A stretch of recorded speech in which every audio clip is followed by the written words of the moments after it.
அம்மா சொல்லுவாங்க loose hair எல்லாம் விடாத, கண்ணு பற்ற போகுதுன்னு. But I'm a working woman. கொஞ்சம் ட்ரெண்டியா இருக்கணும். ஆனா நீண்ட கூந்தலும் எனக்கு பிடிக்கும். நான் யூஸ் பண்ற ஹேர் ஆயில் நல்லா தான் இருக்கு, நல்ல வாசனையும் கூட.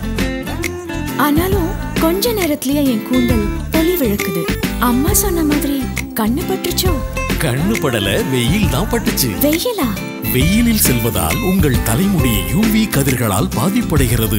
எனவே கூந்தலுக்கு தேவை யூவி ப்ரொடெக்ஷன். ஹேர் ஆயில்ல யூவி ப்ரொடெக்ஷனா? புதிய எல்டியா enriched with natural UV protection. தேங்காய் எண்ணெயுடன் மாதுளை, தக்காளி மற்றும் ப்ளூ லோட்டஸின் எக்ஸ்ட்ராக்ட் உங்கள் கூந்தலுக்கு ஊட்டமளித்து யூவி ரேடியேஷனிடமிருந்தும் இயற்கையான பாதுகாப்பு அளிக்கிறது. கூந்தலுக்கு வலிமை, பளபளப்பு, சிறந்த நறுமணத்தோடு ஹேர் ஆயிலுடன் புதிய அம்சமாக யூவி ப்ரொடெக்ஷன் எல்டியா enriched ஹேர் ஆயில். இனி வெயில் பட்டா என்ன? கண்ணு தான் படக்கூடாது. எல்டியா enriched.